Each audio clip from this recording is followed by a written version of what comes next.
Assalamualaikum warahmatullahi wabarakatuh. Perkenalkan, kami dari kelompok 4. Pada kesempatan kali ini kami akan menyajikan hasil diskusi pada mata kuliah perancangan dan pengembangan kurikulum ruang kolaborasi topik 2. Sebelum masuk pada pembahasan, saya akan memperkenalkan anggota kelompok 4, yaitu Megareta Triyuniar, yang kedua Marcella, yang ketiga Lucy Fatmawati, dan yang keempat Mela Agustina, yang kelima Muhammad Fahri, dan yang terakhir Umi Huswatun Hasanah. Baiklah, kita akan masuk pada pembahasan pertama, yaitu tentang asesmen. Asesmen atau penilaian merupakan sebuah rangkaian kegiatan yang dilaksanakan secara sistematis berkelanjutan yang digunakan sebagai pengumpul informasi tentang proses dan hasil belajar peserta didik untuk memperoleh keputusan berdasarkan kriteria dan pertimbangan tertentu. Tujuan dari pelaksanaan asesmen pembelajaran adalah sebagai upaya mengumpulkan dan mengolah informasi untuk mengetahui kebutuhan belajar, capaian perkembangan dan hasil belajar peserta didik. Bentuk asesmen pembelajaran dalam kurikulum merdeka.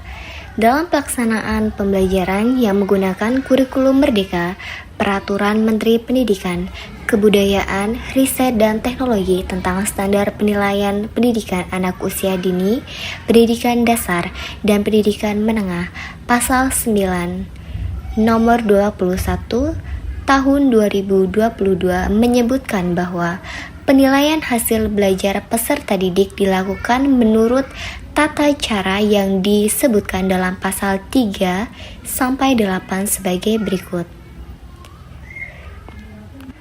Penilaian formatif dan penilaian sumatif. Tujuan asesmen. Tujuan dari asesmen adalah untuk mengumpulkan informasi tentang kemampuan, pengetahuan, keterampilan, dan sikap seseorang dalam suatu konteks tertentu. Hal ini dapat digunakan untuk mengukur perkembangan, membuat keputusan, mengidentifikasi kebutuhan belajar, dan meningkatkan kinerja individu atau kelompok. Dalam kurikulum merdeka, tujuan asesmen tetap sama, yaitu untuk mengevaluasi pemahaman, keterampilan, dan kemampuan siswa. Namun, pendekatan asesmen dalam kurikulum merdeka lebih berorientasi pada pengembangan kompetensi, penilaian formatif, dan pengakuan atas berbagai bentuk pencapaian siswa di luar kelas. Asesmen dalam kurikulum merdeka juga lebih menekankan pada penggunaan instrumen yang beragam dan kontekstual, serta memberikan perhatian khusus terhadap pembelajaran berbasis proyek dan pengalaman. Selanjutnya yaitu asesmen formatif. Asesmen formatif merupakan sebuah penilaian yang dilaksanakan untuk mendapatkan informasi tentang siswa yang mengalami hambatan atau kesulitan belajar dan tentang kemajuan siswa. Asesmen formatif dalam kurikulum merdeka dapat berupa penilaian pada awal pembelajaran dan penilaian pada saat pembelajaran. Penilaian yang dilakukan di awal pembelajaran mendukung pembelajaran yang menggunakan pembelajaran berdiferensiasi agar siswa menerima pembelajaran sesuai dengan kebutuhan belajarnya.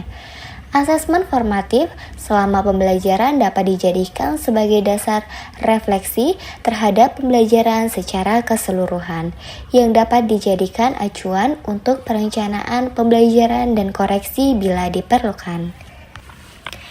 Asesmen sumatif. Asesmen sumatif adalah penilaian yang dilakukan untuk memastikan tercapainya tujuan pembelajaran secara keseluruhan, sehingga asesmen ini sering dilakukan di akhir proses pembelajaran, akhir tahun ajaran atau akhir jenjang pendidikan. Penilaian sumatif adalah kegiatan penilaian yang menghasilkan skor atau angka yang kemudian digunakan untuk mengambil keputusan tentang kinerja siswa. Asesmen sumatif merupakan penilaian yang dilaksanakan untuk menilai pencapaian hasil belajar peserta didik sebagai dasar untuk menentukan kenaikan kelas dan kelulusan dari satuan pendidikan. Asesmen sumatif dalam kurikulum Merdeka dilaksanakan sebagai dasar untuk menjamin tercapainya tujuan pembelajaran secara keseluruhan. Penilaian sumatif dilakukan pada akhir pembelajaran atau dapat dilakukan secara bersamaan untuk 2 atau lebih tujuan pembelajaran sesuai kebijakan satuan dan pertimbangan pendidik. Selanjutnya, contoh penerapan. Contoh lembar tes formatif, rantai makanan. Perhatikan gambar pada setiap soal, jawablah pertanyaan yang telah disediakan. Soal yang pertama, proses makan dan dimakan yang disertai perpindahan energi disebut ... Yang kedua, perhatikan rantai makanan di bawah ini. Rantai makanan yang terjadi di ekosistem kebun ditunjukkan oleh nomor ... Yang ketiga, pada sebuah rantai makanan, aliran energi dimulai dari... Yang keempat, organisme atau makhluk hidup, pengurai sisa-sisa bangkai hewan, tumbuhan, dan bangkai makhluk hidup lainnya disebut... Dan yang terakhir, dalam rantai makanan umumnya tumbuh-tumbuhan hijau berperan sebagai... Pada lembar selanjutnya yaitu tentang kisi-kisi yang berisikan tentang tujuan pembelajaran, indikator, level kognitif, bentuk soal, nomor soal, dan skor. Tujuan pembelajaran berisikan tentang mengidentifikasi peran makhluk hidup pada rantai makanan dan mengurangi hubungan antar makhluk hidup yang berkaitan dengan makanan dalam bentuk rantai makanan. Indikator yang berisikan tentang disajikan pernyataan, peserta didik dapat mengidentifikasi peran makhluk hidup pada rantai makanan. Lalu disajikan pernyataan, peserta didik dapat menguraikan rantai makanan yang terjadi pada ekosistem kebun. Lalu selanjutnya yaitu level kognitif, mengidentifikasi C2, bentuk soal pilihan ganda, nomor soal 1, 4, 5, dan skor 20. Contoh penerapan pada rubrik penilaian. Yang pertama, lembar observasi peserta didik yang mengacu pada profil pelajar Pancasila yang berisikan tentang nomor, nama peserta didik, elemen, beriman dan bertakwa kepada Tuhan Yang Maha Esa, lalu elemen kebinekaan global, elemen gotong royong. Yang kedua, penilaian keterampilan unjuk kerja presentasi kelompok yang berisikan tentang nomor, nama peserta didik, penggunaan bahasa, komunikatif, serta kebenaran konsep. Pada pembahasan yang terakhir, yaitu contoh penerapan yang berisikan tentang indikator penilaian, kriteria penilaian. Indikator penilaian berisikan tentang penggunaan bahasa, komunikatif, kebenaran konsep. Lalu kriteria penilaian, kurang, cukup, baik, dan sangat baik.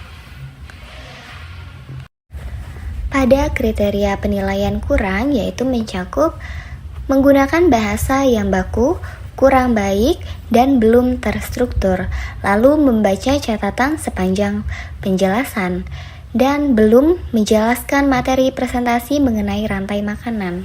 Pada kriteria penilaian cukup, yaitu mencakup menggunakan bahasa yang baku, kurang baik, dan terstruktur. Lalu pandangan lebih banyak ke catatan dibanding ke audiens. Dan sebagian kecil menjelaskan materi presentasi mengenai rantai makanan. Selanjutnya kriteria penilaian baik mencakup menggunakan bahasa yang baku, baik, namun kurang terstruktur. Pandangan lebih banyak ke audiens dibanding ke catatan tanpa ada gestur tubuh. Dan yang terakhir, demikianlah hasil diskusi dari kelompok 4 pada mata kuliah perancangan dan pengembangan kurikulum, ruang kolaborasi topik 2. Kami akhiri, wassalamualaikum.